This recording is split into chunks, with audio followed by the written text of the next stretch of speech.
Hello everyone, welcome to our channel. बच्चे लोग, हम लोग कर रहे हैं क्लास 12 बिजनेस स्टडीज और हमारी चल रही है केस स्टडी सीरीज। और इस सीरीज में आज हम पहुंच चुके हैं अपने चैप्टर नंबर 3 बिजनेस एनवायरनमेंट तक।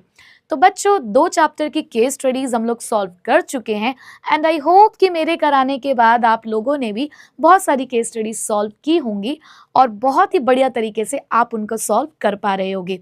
बट अभी भी अगर आपको कोई भी परेशानी आ रही है केस स्टडी सॉल्व करने में, तो आपकी काजल मैम आपके साथ है। अपने क्वेश्चंस को कमेंट बॉक्स में लिखिए और उनका सॉल्यूशन मुझसे लीजिए। ठीक है बच्चों, तो चलो आप फटाफट से अपनी अटेंडेंस लगा दो, फिर स्टार्ट करते हैं अपनी आज की केस स्टडीज। तो बच्चों, आ गए हैं हम अपने सबसे पहले क्वेश्चन की तरफ और हमारा सबसे पहला क्वेश्चन बड़ा प्यारा सा होता है ताकि जो ओपनिंग है वो अच्छी सी हो जाए। ठीक है, तो बच्चों जब भी हम केस स्टडीज के क्वेश्चन को सॉल्व करते हैं तो हमें क्या करना होता है? क्या हमें क्वेश्चन को स्टार्टिंग से पढ़ना है? नहीं, स्टार्टिंग से पढ़ोगे तो ये भी नहीं पता होता है कि क्वेश्चन कौन से चैप्टर से है। इसीलिए हम लोगों ने अपनी एक ये हैबिट जनरेट करी है, एक पैटर्न जनरेट करा है कि जब भी केस स्टडी के क्वेश्चंस करेंगे हम ये जानने की कोशिश करेंगे पहले क्वेश्चन से ही कि वो हमसे पूछना क्या चाहता है, ताकि हमें चैप्टर का अंदाजा लगे। आज तो आपको पता है कि आप बिजनेस एनवायरनमेंट के चैप्टर के क्वेश्चन कर रहे हो, बट एग्जाम में तो नहीं पता होगा ना कि कौन से चैप्टर का क्वेश्चन है। तो सबसे पहला, जब भी हम केस स्टडी क्वेश्चन को सॉल्व करते हैं तो हमें यही जानने की कोशिश करनी है कि चैप्टर कौन सा है और उस चैप्टर का भी कॉन्सेप्ट कौन सा है। ठीक है, देखिए जरा। लिखा है, identify and explain the dimensions of the business environment discussed in the above case। तो क्वेश्चन है regarding the dimension of business environment. और आप सभी लोग जानते होंगे अब कि हमारे पास टोटल 5 डायमेंशंस होते हैं बिजनेस एनवायरनमेंट के, जिसमें पहला डायमेंशन है इकोनॉमिक एनवायरनमेंट, फिर आता है हमारे पास social environment, then political environment, उसके बाद आता है लीगल एनवायरनमेंट एंड देन हमारे पास है हमारा टेक्नोलॉजिकल एनवायरनमेंट। इकोनॉमिकल एनवायरनमेंट को पहचानने के लिए जो कीवर्ड है, कहीं ना कहीं वहां पर इकोनॉमी की बात हो रही है, यानी कि हमारी अर्थव्यवस्था की बात हो रही है। कुछ ऐसी चीजें जो कहीं ना कहीं आपकी इकोनॉमी को अफेक्ट करती होंगी, जैसे कि bank rate, stock market index, value of a rupee, inflation deflation, हमारे यहाँ पर रहने वाले लोगों की डिस्पोजेबल इनकम। तो कहीं ना कहीं ये सारी चीज़ें आपकी इकोनॉमी को अफेक्ट करती हैं। जब हम बात करेंगे सोशल एनवायरनमेंट की, तो सोशल एनवायरनमेंट के अंदर हम सोसाइटी को फोकस करेंगे कि हमारी सोसाइटी कैसे रहती है, उसका लाइफस्टाइल, उसका buying behaviour, value system, custom, festivals के टाइम पे बहुत सारी चीज़ों की डिमांड का बढ़ जाना। तो यहाँ पर इन सब चीज़ों के बारे में बात होती है। जब हम पॉलिटिकल एनवायरनमेंट पे आएंगे तो कहीं ना कहीं वहां पर गवर्नमेंट का सपोर्ट देखने को मिल सकता है, गवर्नमेंट कोई पॉलिसी इंप्लीमेंट कर सकती है। लीगल एनवायरनमेंट की जब हम बात करेंगे तो कोई नियम कानून, कोई कोर्ट का जजमेंट, कोई डिसीजन या कोई एक्ट आ रहा होगा। और जब बात होगी टेक्नोलॉजिकल एनवायरनमेंट की, तो कोई ना कोई नए मेथड्स आ रहे होंगे, इनोवेशन होंगे, इन्वेंशंस होंगे, तो हमें पता लग जाएगा कि वहां पर टेक्नोलॉजिकल एनवायरनमेंट है। तो हिंट मैंने आपको यहाँ पर दे दी है। अब क्वेश्चन को हम रीड करते हैं और जानते हैं कि इन पांचों में से कौन से डायमेंशंस यहाँ पर इस क्वेश्चन में दिए गए हैं। देखिए जरा। Essent Electronics Limited was operating its business in Malaysia. The company started exporting its product to India when the Prime Minister announced the relaxation in import duties on electronic items.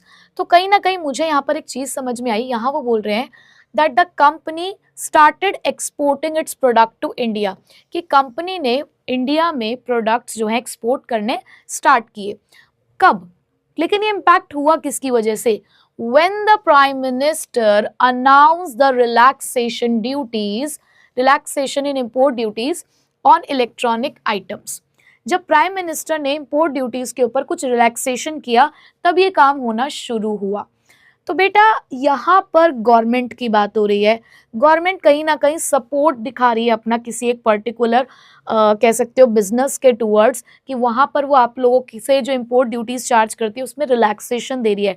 तो एक positive attitude दिखाई दे रहा है हमें अपनी government का, क्योंकि prime minister जी तो डेफिनेटली हमारी सरकार को रिप्रेजेंट कर ही रहे हैं। तो बच्चों, यहाँ से जो पहला डायमेंशन आप लोगों ने आइडेंटिफाई किया, वो कौन सा आइडेंटिफाई किया है? It is political environment. ठीक है, तो पॉलिटिकल वाला आइडेंटिफाई कर लिया है। आगे बढ़ते हैं। The company appointed the retailers in India who has direct online links with the supplier to replenish the stock when needed. अब यहाँ पर उन्होंने बोला है कि भाई डायरेक्ट ऑनलाइन लिंक क्रिएट किए जा रहे हैं, एक नई नई टेक्नोलॉजी का आप इस्तेमाल कर रहे हो कि अपने स्टॉक को फटाफट यहाँ पर हटाने के लिए, फटाफट यानी कि उसको बेचने के लिए आप डायरेक्ट कस्टमर्स के साथ लिंक बना रहे हो, या मैं कहूँ सप्लायर से आपको यहाँ पर स्टॉक लेना है फटाफट, तो उसके लिए भी आपका सप्लायर्स के साथ डायरेक्ट लिंक है। तो कहीं ना कहीं आपने एक टेक्नोलॉजी का इस्तेमाल किया है। तो बच्चों, टेक्नोलॉजी आई है, इन्वेंशन आया है, कुछ नई चीज़ हो रही है, तो कौन सा इन्वायरमेंट है? यहाँ बात हो रही है टेक्नोलॉजिकल इन्वायरमेंट की। ठीक है, आई होप कि आप लोगों ने भी मेरे साथ इस आंसर को आइडेंटिफाई कर लिया होगा। ठीक है, चलो बच्चों आगे बढ़ते हैं। अब क्वेश्चन के आंसर तभी दे पाओगे जब चैप्टर पढ़ के आयोगे, एंड आई होप कि जितने बच्चे यहाँ पर पढ़ रहे हैं, केस स्टडी सॉल्व कर रहे हैं मेरे साथ, वो चैप्टर पढ़ के आए हैं। एटलीस्ट आपको जब पता होता है कि कब हमारी वीडियो आने वाली है, तो उससे हाफ एन आवर पहले अपने चैप्टर का वन शॉट देख लिया करो, ताकि सारे कॉन्सेप्ट्स आपको रिकॉल हो जाए। ठीक है, तभी केस स्टडी सॉल्व करने में ना आपको मजा आएगा, जब आप आइडेंटिफाई कर पाओगे। जब आपको कीवर्ड्स नहीं पता होंगे तो कैसे कर पाओगे? तो अपनी समरी नोटबुक को एक बार रीड करके आया करो, जो आपने कीवर्ड्स लिखे होंगे कहीं ना कहीं उनको रीड करके आया करो, तब आपको केस स्टडी करने में बहुत मजा आएगा। ठीक है बच्चों, चलो नेक्स्ट क्वेश्चन क्या है? हमें फाइंड आउट करना है the various points of importance of the business environment. तो बिजनेस एनवायरनमेंट की इंपॉर्टेंस यहाँ पर छुपी हुई है, वो हमें फाइंड आउट करनी है। अब मैंने डायमेंशन में तो आप लोगों से एक्रोनिम नहीं पूछी, बट मेरा दिल कह रहा है कि मेरे सारे प्यारे बच्चों को पता है कि इंपॉर्टेंस ऑफ बिजनेस एनवायरनमेंट की एक्रोनिम क्या थी।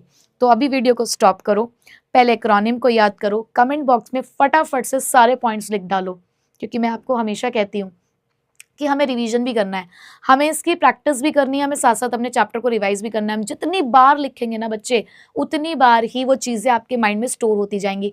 तो बिल्कुल भी मेहनत करने से पीछे नहीं रहना है, जो कहती रहनी हूँ बस करते जाओ, और आप देखना आपको रिजल्ट बहुत बेहतरीन मिलेगा। तो फटाफट से लिखते चले जाओ, मेहनत करो और बढ़िया नंबर स्कोर करो। ठीक है, और अब देखो कि यहाँ पर कौन से पॉइंट्स हैं।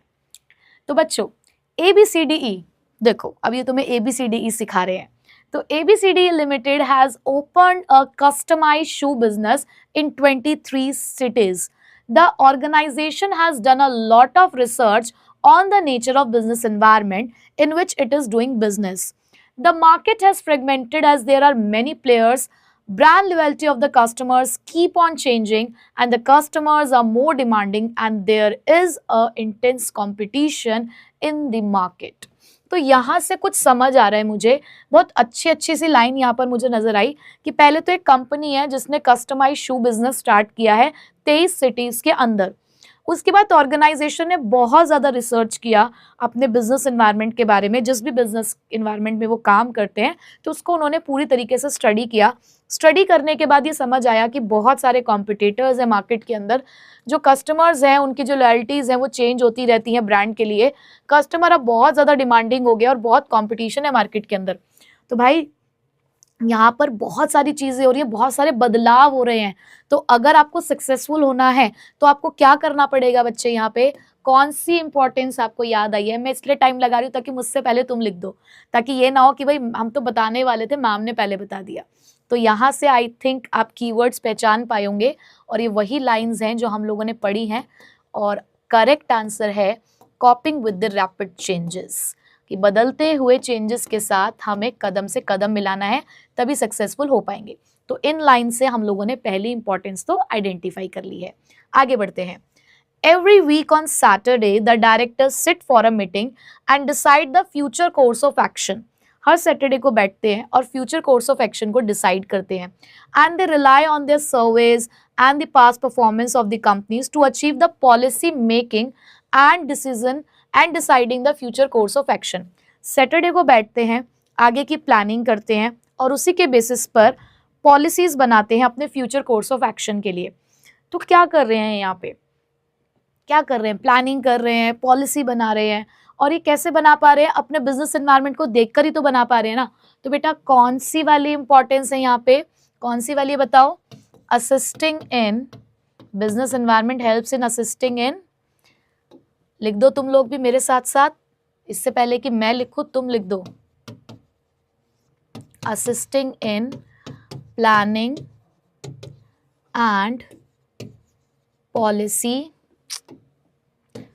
Planning and policy formulation. ठीक है बच्चे, ये हम लोगों ने आइडेंटिफाई कर लिया है, assisting in planning and policy formulation. ठीक है, चलो आगे पढ़ते हैं।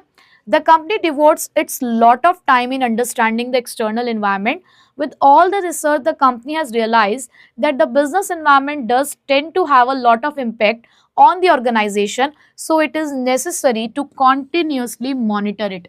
अब उसके बाद उन्होंने और भी ज़्यादा जब इसको स्टडी किया तो रिसर्च ने ये बताया कि बिजनेस एनवायरनमेंट जो है ना उसका बहुत ज़्यादा इम्पैक्ट पड़ता है हमारे ऑर्गेनाइजेशन पे, तो हमें कंटिन्यूसली इसको मॉनिटर करना है।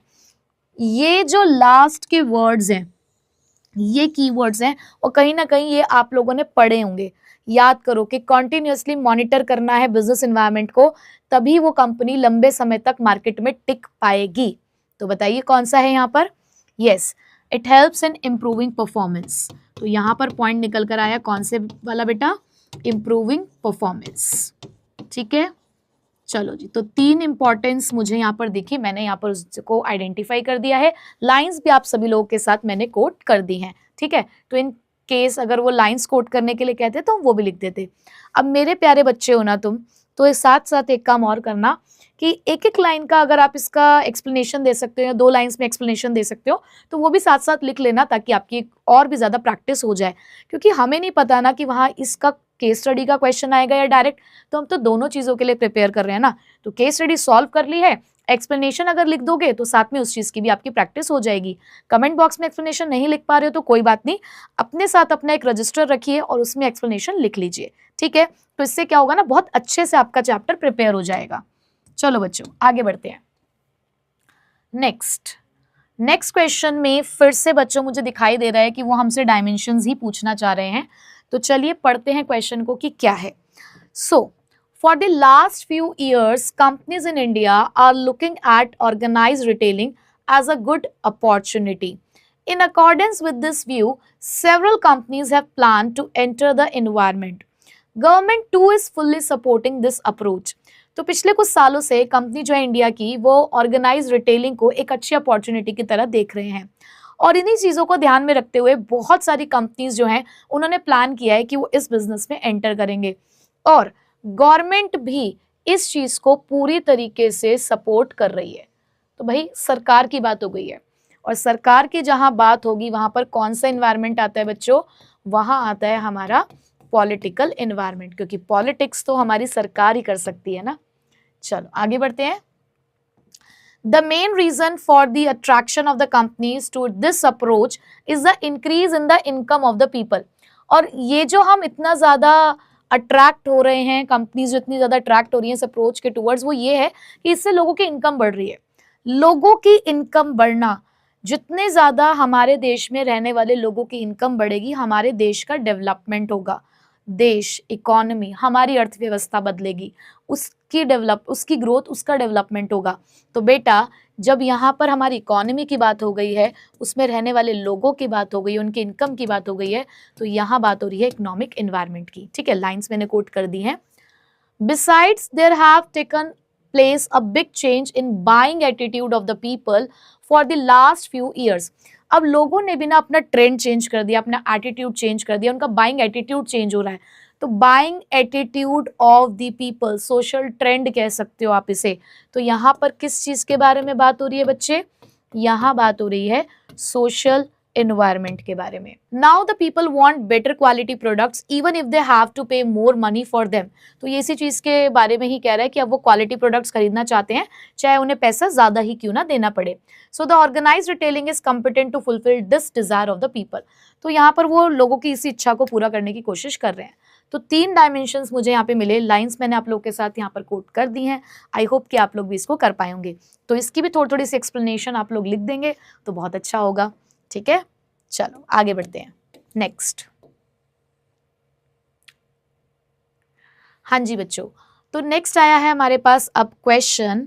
तो देखते हैं जरा इस क्वेश्चन में क्या पूछा गया। क्वेश्चन तो बहुत ही बड़ा है। क्वेश्चन में पूछी गई है हमसे the importance of the business environment described here, और बच्चों साथ में लाइंस भी कोट करनी है, चलो कोई बात नहीं, कर देंगे। Mister Vikram Singh Churuwala is working as a general manager, the GM of the Jaipur Hotels Limited. Keeping a watch over the business environment is included in his routine. Business environment पर नजर रखना कि उनका डेली का रूटीन है। And for the last few days, Mr. Churuwala has been observing that government is taking a special interest in the tourism industry. और इस environment को जब वो देख रहे थे तो उन्होंने ये देखा कि जो हमारी गवर्नमेंट है वो बहुत ज़्यादा इंटरेस्ट ले रही है टूरिज्म इंडस्ट्री की तरफ, ठीक है। The receipt of the foreign exchange and employment promotion are its two reason, और रीजन यही है कि जितना ज़्यादा टूरिज्म इंडस्ट्री बढ़ेगी उतनी ही फॉरेन एक्सचेंज आएगी, उतना एम्प्लॉयमेंट हमारे यहाँ पर जनरेट होगा। On the basis of this news he decided to set up the hotels at the several tourist places, और इसी बात को ध्यान में रखते हुए उन्होंने डिसाइड किया कि वो होटल्स वगैरह सेटअप करेंगे अलग अलग प्लेसेस पर, और 50 ऐसे होटल्स जो हैं उन्होंने बना भी दिए, स्टैब्लिश भी कर दिए before the other companies considered this issue. इससे पहले कि कोई और इस काम को करता, ये काम JHL ने कर डाला। अब मुझे आप लोग बताइए कि यहाँ आपको कौन सी इंपॉर्टेंस हाईलाइट होती हुई दिखी कि इससे पहले कि कोई और आगे बढ़ता उन्होंने आकर इस चीज का बेनिफिट ले लिया। याद आ गया? यस। तो मुझे आवाज आ रही है अपने प्यारे प्यारे बच्चों की, और मेरे प्यारे बच्चे कह रहे हैं कि मैम कौन सी वाली इंपॉर्टेंस हमें दिखी है? इट हेल्प्स इन आइडेंटिफाइंग, सारे प्यारे बच्चे लिख रहे होंगे मेरे साथ, it helps in identifying opportunities, क्योंकि उनको अपॉर्चुनिटी दिखी ना कि गवर्नमेंट बहुत ज्यादा फेवर कर रही है, और उसके बाद उन्होंने क्या करा? धमाका कर दिया, गेटिंग फर्स्ट मूवर एडवांटेज, कि इससे पहले कोई और इस मौके का फायदा उठाता, उन्होंने मौके पर चौका मार दिया। तो देखो जरा, it helps in identifying opportunities and getting first mover advantage, lines आप ये वाली कोट करेंगे। Very soon this brand JHL become well known in the market. Behind the fame of this company, another reason was that this company was giving its employees not only the responsibility but also the authorities of completion of work. अच्छा, बहुत जल्दी उन्होंने ये बोला कि वो जो brand है वो वेल नोन हो गया मार्केट के अंदर, और इसके पीछे उन्होंने कहा कि कुछ और रीजन भी था। रीजन ये था कि जो कंपनी है वो अपने एम्प्लॉयज को सिर्फ रिस्पॉन्सिबिलिटी ही नहीं दे रही थी, अथॉरिटी भी देती थी अपने काम को करने की, यानी कि जितनी अथॉरिटी उतनी ही रिस्पॉन्सिबिलिटी थी। Consequently, the employees felt good. The environment is to their liking now. The environment is to their liking now. They had started meeting their immediate managers with the latest ideas, and their suggestions were being taken respectfully by the companies. यहाँ पर बच्चे environment नहीं होगा, यहाँ पर employees होगा, कि employees को भी यहाँ पर उनका ये behavior अच्छा लग रहा था, और वो latest ideas के साथ अपने कंपनी के लिए आ रहे थे, latest ideas लेकर, और उनके आइडियाज को अच्छे से सुना जा रहा था, रिस्पेक्टफुली कंपनीज उसको वेलकम कर रही थी। तो मुझे कोई और इम्पोर्टेंस तो यहाँ पर नहीं दिखाई दी है उसके अलावा, बट येस डेफिनेटली यहाँ पर मुझे ना, जब मैं पढ़ रही हूँ तो मुझे प्रिंसिपल याद आ रहा है, प्रिंसिपल ऑफ मैनेजमेंट मुझे यहाँ पर याद आ रहे हैं हेनरी फ्योल के 2, जहाँ पर कुछ ऐसे ही बात होती है कि अथॉरिटी रिस्पॉन्सिबिलिटी बराबर होनी चाहिए, सजेशंस को इनवाइट किया जाना चाहिए, और अगर अच्छा सजेशन हो तो उसको रिवॉर्ड देना चाहिए। तो अभी तो हम लोग चैप्टर नंबर 2 की केस स्टडी डिस्कस करके आए हैं ना बच्चों, तो अगर आप लोग मुझे बता देंगे कि वो कौन से 2 प्रिंसिपल्स हैं जो यहाँ पर आपको याद आ रहे हैं इन कुछ लाइन से, तो कितना अच्छा लगेगा ना मैम को। तो बता दीजिएगा कि आपको इस क्वेश्चन में कौन से प्रिंसिपल्स ऑफ मैनेजमेंट दिख रहे हैं, ठीक है। चलो, और मैं बताऊंगी कि अगर किसी का आंसर गलत होगा तो भी मैं बताऊंगी, सही होगा तो दिल तो जरूर मिलेगा, ठीक है। चलो आगे बढ़ते हैं। हाँ जी बच्चों, तो अब आया हमारे पास नेक्स्ट क्वेश्चन, 3 क्वेश्चंस लेकर। तो देखो जरा वो 3 क्वेश्चन क्या है। Which importance of the business environment is highlighted in the above case, एक इंपॉर्टेंस बतानी है आपको। Which dimension of business environment is indicated, एक डायमेंशन भी बताना है। And which feature of business environment is discussed, आपको ये भी बताना है। तो इंपॉर्टेंस, डायमेंशन, फीचर, तीनों चीजें बतानी है। चलिए डिस्कस करते हैं अब क्वेश्चन के साथ। A 100 years old luxury car manufacturing company has launched SUV, Sports Utility Vehicle, first time in its history. The step has been taken to meet the competition in the market. The company had observed that its market has fragmented and customer loyalty decreased, so it took this unthinkable step. अब आप कहेंगे कि ma'am yes, अभी पीछे ही तो हम लोगों ने इसको आइडेंटिफाई किया है कि हाँ, अब ये स्टेप हमने क्यों लिया है, क्योंकि कंपटीशन था मार्केट के अंदर, कंपनी ने ऑब्जर्व किया कि मार्केट फ्रेगमेंटेड है, ब्रांड लॉयल्टी चेंज हो रही है, तो इसलिए स्टेप लिया गया। क्यों, क्या करने की कोशिश कर रहे हो आप? करने की कोशिश कर रहे हो कॉपिंग विद रैपिड चेंजेस। तो ये आप लोगों ने आइडेंटिफाई कर लिया है। देखो, एक बार प्रैक्टिस करी तो दूसरी बार आसानी से आइडेंटिफाई कर पाए ना। Next, the CEO is very optimistic about the new product and according to him the technology used in the SUV is much ahead of the other companies. तो वो टेक्नोलॉजी को लेकर बहुत ज़्यादा आप कह सकते हो कि आगे रहे हैं बाकी कंपनीज से। तो बच्चे, टेक्नोलॉजी के बारे में बात हो गई है तो ये तो बिल्कुल साफ हो गया है कि डायमेंशन यहाँ पर कौन सा होगा, डायमेंशन होगा यहाँ पर हमारा टेक्नोलॉजिकल। ठीक है, तो टेक्नोलॉजिकल एनवायरनमेंट यहाँ पर डिस्कस किया गया है। The supplier of the company have been specifically told to meet the quality requirement so that the best quality vehicle can be delivered to the customers. तो कहीं ना कहीं उन्होंने ये बोला है कि जो सप्लायर है कंपनी के, उन्होंने स्पेसिफिकली ये बात बताई है कि क्वालिटी रिक्वायरमेंट्स पूरी होनी चाहिए, बेस्ट क्वालिटी ही देनी है हमें अपने कस्टमर्स को, हम यही डिलीवर करना चाहते हैं। सप्लायर के बारे में बात हो रही है, कस्टमर्स के बारे में बात हो रही है। तो बताओ, सप्लायर्स भी हैं, कस्टमर्स भी हैं, तो किस चीज़ के बारे में डिस्कशन हो रहा है यहाँ पर? याद आ रहा है, हमारे कुछ स्पेसिफिक और जनरल फोर्सेस होते हैं ना बच्चों, तो यहाँ बात हो रही है स्पेसिफिक एंड जनरल फोर्सेस की। ठीक है, क्योंकि हमारे सप्लायर, कस्टमर्स, गवर्नमेंट, ये सब किसके अंदर आते हैं? ये सब स्पेसिफिक फोर्सेस होते हैं, और जनरल फोर्सेस में हमारे सारे जो डायमेंशंस हैं यही आ जाते हैं। ठीक है जी, तो चलो आगे बढ़ते हैं। Next okay, so next question में भी हमें फीचर्स बताने हैं और लाइंस कोट करते हुए जो जनरल फोर्सेस के कंपोनेंट है। अब बच्चे, जैसे यहाँ उन्होंने बोल दिया कंपोनेंट ऑफ जनरल फोर्सेस, तो मतलब वो आपसे डायमेंशन ही पूछना चाह रहे हैं। तो कंफ्यूज नहीं होना कि मैम हमने तो ये पढ़ा ही नहीं है कि जनरल फोर्सेस क्या होते हैं। तो बेटा, जनरल फोर्सेस के अंदर आपके वही पांचों के पांचों डायमेंशन जो है वो डिस्कस किए जाते हैं। ठीक है, तो चलो पढ़ते हैं। The organic food market in India is growing at 25 to 30%, which reflects a clear shift in consumer taste and preferences. तो यहाँ उन्होंने हमें एक बात बता दी है कि क्योंकि ऑर्गेनिक फूड मार्केट जो है वो एक क्लियर शिफ्ट दिखाती है कि कस्टमर का टेस्ट और प्रेफरेंस चेंज हो रहा है। अब मैं यहाँ पर नहीं बताऊंगी, पहले मैं चाहती हूँ कि आप ही आंसर करें। The current growth in the organic food market is driven by a multiplicity of the factors like rising the health consciousness, changing lifestyle, increasing in the disposable income and growing availability of organic food products in the shopping malls and the retail outlets online. उन्होंने कहा ये जो current growth आपको यहाँ पर दिख रही है ना ऑर्गेनिक फूड मार्केट के अंदर, वो आपको दिख रही है क्योंकि बहुत सारे ऐसे फैक्टर्स हैं जो इस चीज़ को अफेक्ट कर रहे हैं, और बहुत सारे फैक्टर्स के बारे में उन्होंने यहाँ पर डिस्कस कर दिया है। तो बताइए, फीचर्स आपको यहाँ पर कौन से दिख रहे हैं?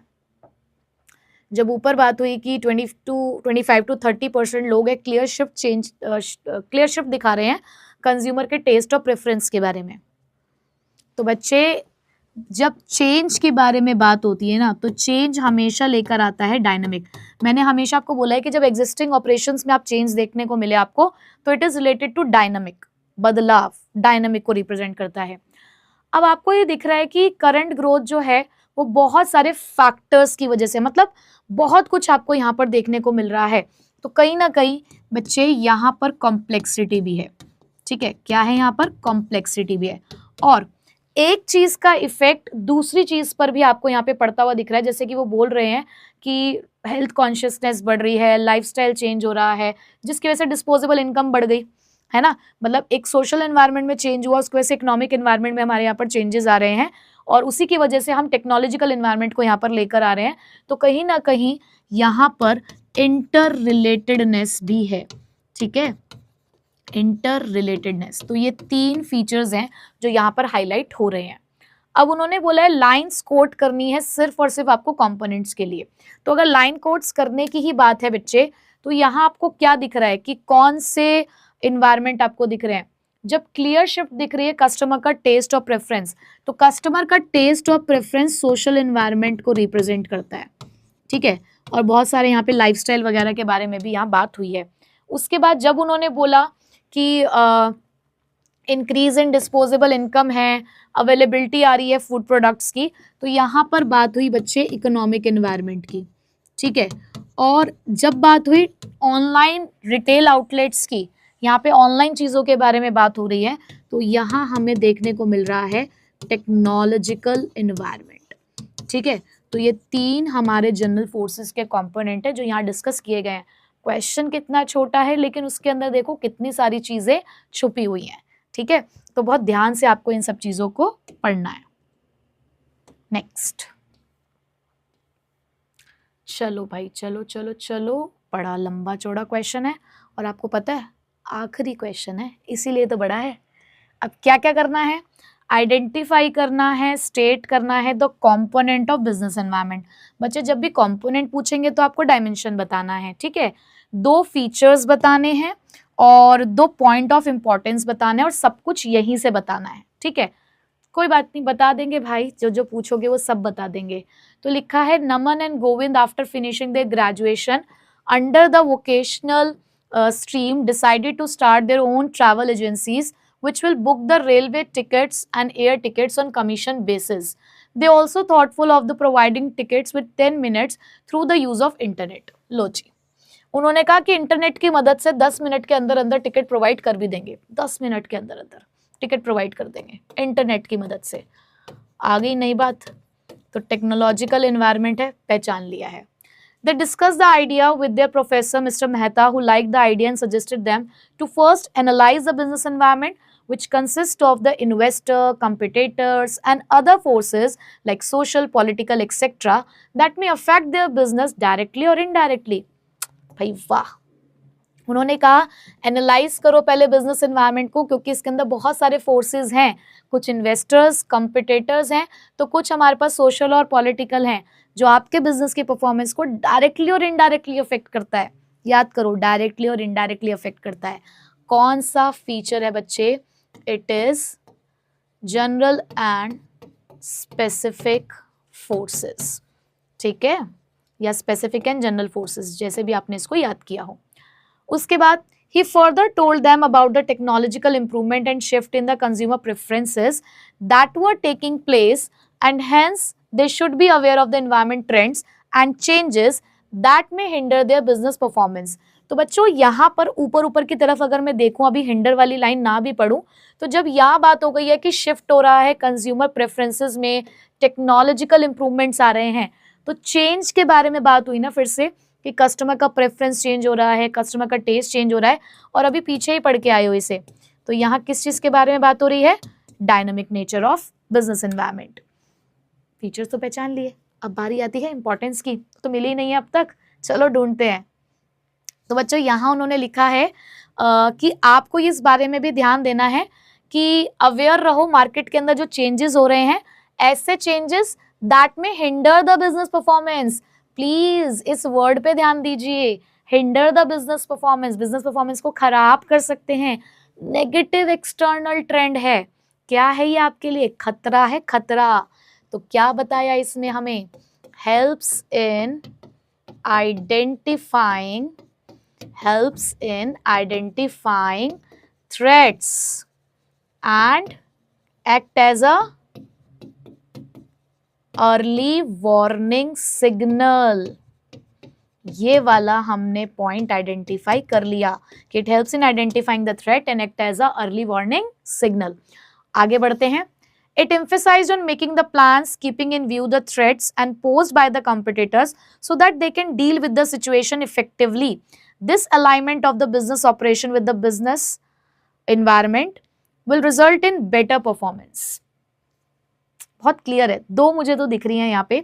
जैसे कि उन्होंने बोला it emphasised on making plans यानी कि प्लानिंग चल रही है, keeping in view the threats posed by the competitors so that they can deal with the situation effectively. Competitors को ध्यान में रखते हुए प्लानिंग की जा रही है, तो यहाँ पर प्लानिंग एंड पॉलिसी फॉर्मुलेशन भी है, ठीक है। वो भी हमें यहाँ पर दिख रहा है। बस पॉलिसी फॉर्मुलेशन वाला मुझे जो पॉइंट है वो यहाँ पर नहीं दिख रहा है, क्योंकि उसके बारे में उन्होंने कुछ नहीं बोला, सिर्फ प्लान के बारे में बोला है। तो अभी मैंने इसको साइड में रखा है कि लेट्स सी कुछ आगे होगा तो फिर इसको चेंज हम कर सकते हैं। बट यस, यहाँ उन्होंने ये बोल दिया है कि ये जो अलाइनमेंट, यानी कि आप टाइम टू टाइम जो बिजनेस एनवायरनमेंट को स्टडी कर रहे हो उसकी वजह से परफॉर्मेंस बेटर हो रही है। तो मुझे लगता है कि इसको हम ना लिखें प्लानिंग एंड पॉलिसी फॉर्मुलेशन को, और अगर हम इम्प्रूविंग बिजनेस परफॉर्मेंस लिखते हैं तो वो ज्यादा करेक्ट है, ज्यादा प्रिसाइज है। रीजन है बेटा कि प्लानिंग के बाद पॉलिसी फॉर्मुलेशन की उन्होंने बात नहीं करी, मतलब उससे रिलेटेड मुझे कीवर्ड यहाँ पर नहीं मिला। मुझे ज्यादा जो कीवर्ड दिख रहा है वो इंप्रूविंग बिजनेस परफॉर्मेंस वाला दिख रहा है, फ्यूचर परफॉर्मेंस वाला। तो मैं जाऊंगी इन दो इंपॉर्टेंस के साथ। ठीक है, तो देखिए हमने सब कुछ आइडेंटिफाई कर लिया है, और कई बार कुछ केस स्टडीज के अंदर बहुत बारीकी से हमें चीजों को देखना पड़ता है। ठीक है बच्चे, सो आई होप कि मेरे साथ साथ इन सभी क्वेश्चंस को आप लोगों ने सॉल्व किया होगा।